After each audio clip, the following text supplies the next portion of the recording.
Hello friends, आज बहुत ही एक मैं इम्पोर्टेंट टॉपिक पर आपसे चर्चा करने जा रहा हूँ। वह है नियोग प्रथा। हालांकि यह एक प्राचीन काल में प्रचलित एक प्रथा है। कुछ लोग इस प्रथा के विरुद्ध में भी बहुत सारे बातें बोलते हैं। कुछ लोग इसको विवादित भी मानते हैं। खैर, आज हम इसी विषय पर आपसे चर्चा करेंगे। और ये जो टॉपिक है, जैसे मैं बताया कि ये जो भी हम यहाँ लेक्चर दे रहे हैं, उसका मकसद है भारतीय कल्चर, भारतीय संस्कृति और भारतीय सभ्यता, इंडियन कल्चर एंड सिविलाइजेशन को समझना सही तरीके से, ऑथेंटिक तरीके से। साथ ही साथ ये सभी लेक्चर्स उन स्टूडेंट्स को समर्पित है जो अपने जीवन को उज्जवल बनाने के लिए प्रतिष्ठित सरकारी नौकरियों की तैयारी कर रहे हैं, जैसे civil services, IAS, PCS, SSC, railway, one day examination. उनके लिए बहुत काम का है, क्योंकि प्राय इस टॉपिक से 1 नंबर का क्वेश्चन पूछ दिया जाता है या 2 नंबर का, तो इसे वो समझ लें। साथ ही साथ जो ये वीडियो हम बना रहे हैं, अगर यह आप लोगों को अच्छा लग रहा है तो ज़रूर इसे सब्सक्राइब कर लीजिए, लाइक कीजिए और शेयर कीजिए, बेल आइकन भी दबाइए, और कोई कमेंट हो तो उसे भी ज़रूर भेजिए। अब आइए मैं टॉपिक पाता हूँ नियोग प्रथा पर।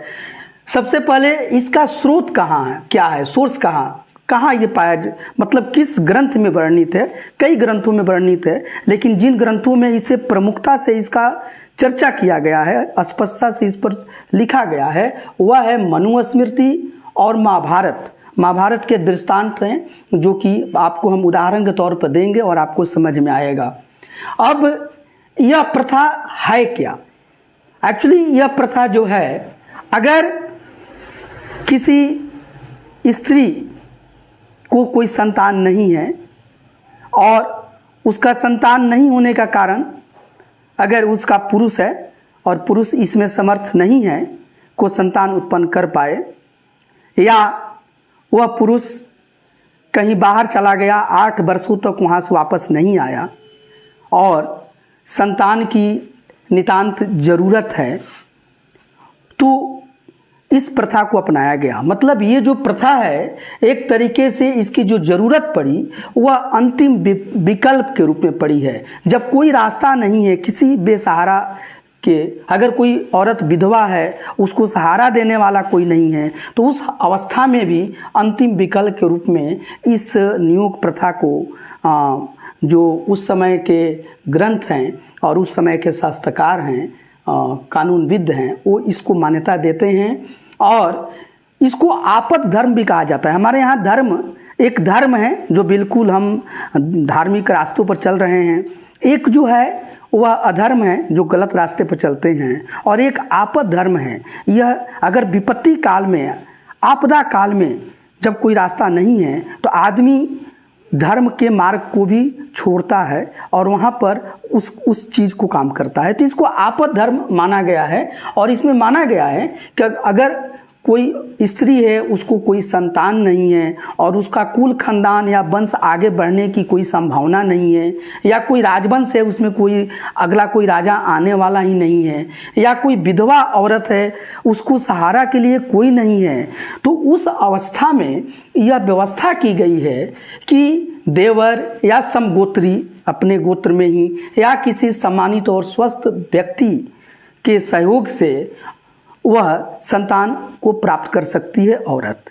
लेकिन अगर उसका पति उसके साथ है, जीवित है, तो उस अवस्था में पति के इच्छा से, और अगर पति नहीं है तो परिवार के इच्छा से वो यह कार्य कर सकती है। इसमें प्रतिबंध है, बहुत सारे इसमें रिस्ट्रिक्शन लगाए गए हैं। जैसे सिर्फ एक या विशेष परिस्थिति में 2 संतान ही वो प्राप्त कर सकती है औरत, स्त्री, ये इसमें रखा गया है। साथ ही साथ जो पुरुष है, इसके लिए जो नियुक्त पुरुष है जिससे वह संतान प्राप्त करना चाहती है अपने पति के अलावा, तो वह पुरुष भी अपने जीवन में इस चीज़ को मात्र 3 बार ही उपयोग करेगा। और अगर वो ऐसा नहीं करता है तो उसे प्रायश्चित करना होगा या राजदंड का भागी बनना पड़ेगा। एक और बात है कि यह जो कार्य किया जाएगा इसका उद्देश्य सिर्फ संतान उत्पत्ति होगा और यह बिल्कुल शुद्ध मन से, शुद्ध भावना से करना होगा। और जो पुरुष है इस काम में अपने को समर्पित करेगा वो बिल्कुल परोपकार की भावना से, न कि काम भावना से। या स्त्री में भी कोई काम भावना नहीं होनी चाहिए, सिर्फ यह एक मकसद के लिए कि उसका वंश आगे नहीं चल रहा है, उसका कोई सहारा नहीं है और अब कोई विकल्प नहीं है, तो उस रूप में इसको मान्यता दी गई है। और इसमें यह बताया गया है कि जो संतान होगा उस पर पति पत्नी का वैध अधिकार होगा, उसको वही अधिकार मिलेगा, उसको समाज में वही सम्मान मिलेगा जो प्राकृतिक तरीके से जो संतान पैदा होते हैं अपने पति से उसका है।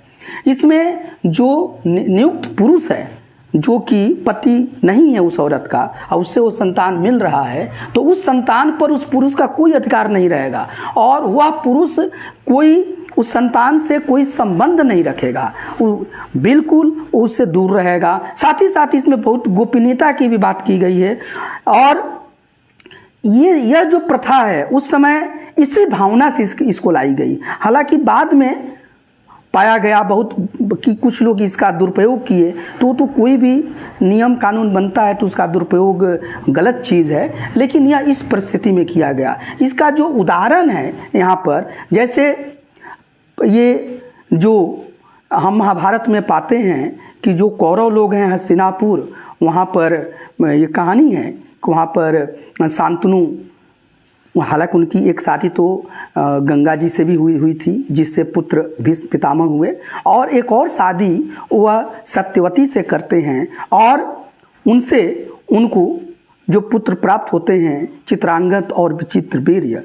तो इसमें चित्रांगद की मृत्यु हो जाती है और विचित्रवीर्य के लिए भीष्म पितामह जो है काशी नरेश के लड़कियों को लाते हैं, अम्बे और अम्बालिका को, और उसमें जो ये शादी होती है विचित्रवीर्य से, लेकिन दुर्भाग्यवश वह भी विचित्रवीर्य का भी मौत हो जाता है और पूरे हस्तिनापुर राजवंश को चलाने के लिए कोई नहीं है। इसके लिए सत्यवती पहले तो भीष्म पितामह से आग्रह करती हैं, और लेकिन वो अपनी मजबूरी व्यक्त करते हैं कि मैं तो जीवन भर ब्रह्मचर्य का मैं शपथ ले चुका हूँ, मैं कैसे कर सकता हूँ। तो फिर वेद व्यास जी को वो बुलाते हैं और वेद व्यास जो एक तरह से पराशर और सत्यवती के ही पुत्र थे, वो उनके शादी के पहले ही उनका जन्म हो चुका था, तो एक तरह से वो सत्यवती के वो भी संतान थे। तो उनको बुलाते हैं और महर्षि वेद व्यास वहाँ पर आते हैं और उनके सहयोग से, इस नियोग प्रथा के माध्यम से यहाँ पर धृतराष्ट्र, पांडु और महामंत्री विदुर का जन्म होता है। तो ये नियोग प्रथा का उदाहरण हमको मिलते हैं। साथ ही साथ जो पांडवों का जन्म हुआ वो भी एक नियोग प्रथा ही था, और जो कर्ण का जन्म हुआ उसको भी हम इसको मान सकते हैं। तो ये नियोग प्रथा है।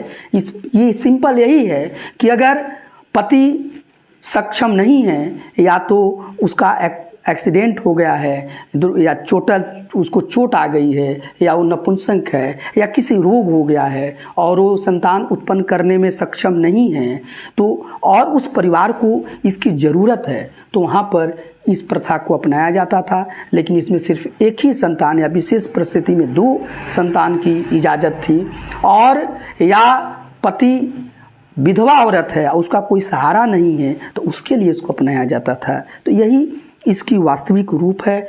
आज भी भारत में हम देखते हैं कि जो सरोगेसी जो ये सिस्टम आया है और सरोगेटेड मदर जो आया है वो इससे मिलता जुलता है। अंतर यही है कि इसमें औरत नियुक्त हो, इसमें जैसे पुरुष के सहयोग से होता है, और आज भी कोई निसंतान दंपति है और उनको कोई संतान नहीं है तो उसके लिए सरोगेटेड मदर मतलब कि वह महिला जो अगर पति पत्नी का संतान नहीं हो पा रहा है या संतान होता है लेकिन एबॉर्शन हो जाता है, गर्भपात हो जाता है या ऐसे किसी कारण से, तो उन्हीं को एक तरह से उनके जो शुक्राणु और अंडाणु को लेकर और किसी इच्छुक औरत अगर वो इसके लिए तैयार है, इजाज़त देती है, तो उसके गर्भ में इसको रखा जाता है और जन्म होता है। तो फिर यही तो एक तरह से वही बात हुई। तो ये सरोगेसी जो प्रथा है आज भी एक तरीके से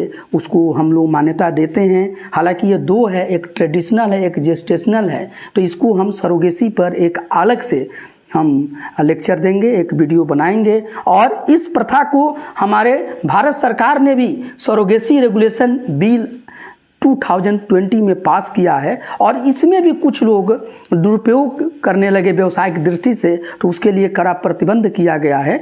लेकिन विशेष परिस्थिति में जब वास्तव में इसकी ज़रूरत हो तो इस सरोगेसी को यूज करने की हमारी भारत सरकार भी इजाज़त देती है। आज भी हम ये मॉडर्न रूप में ये प्रथा है कि अगर संतान नहीं हो तो किसी दूसरे तरीके से इसको प्राप्त किया जाए।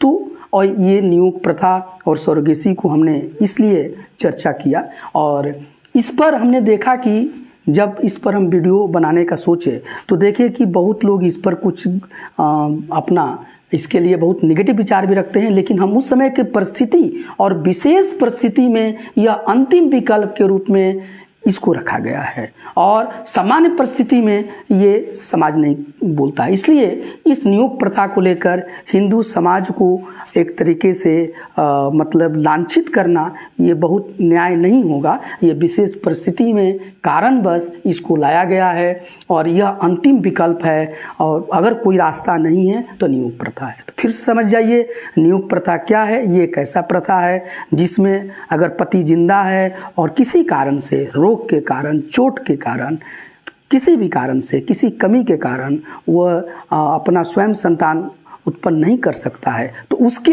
इजाज़त से उसकी पत्नी जो है और किसी भी देवर से, किसी समगोत्री से या किसी स्वस्थ और सम्मानित व्यक्ति से संतान प्राप्त कर सकती है। लेकिन उसमें शर्त है कि सिर्फ वह ऐसा एक ही संतान प्राप्त करेगी और किसी विशेष परिस्थिति में 2 संतान प्राप्त करेगी। और इस पर बहुत सारे प्रतिबंध लगाए गए हैं। ये भी बताया गया है कि यह जो पुरुष के सहयोग से वो संतान प्राप्त करेगी, वह पुरुष अपने जीवन भर में इस तरह के सुविधा मात्र किसी को भी 3 बार से ज़्यादा नहीं दे सकता है। इसमें यह रखा गया है कि बिल्कुल इसमें परोपकार का भावना होना चाहिए, मन शुद्ध होना चाहिए, और कहीं से भी वासना और काम भावना नहीं होना चाहिए। अगर ऐसा होता है तो उसको प्रायश्चित का प्रावधान है, उसको राजदंड का प्रावधान है। तो यही व्यवस्था है नियुक्त प्रथा। इसको आप समझ लीजिए, और धन्यवाद।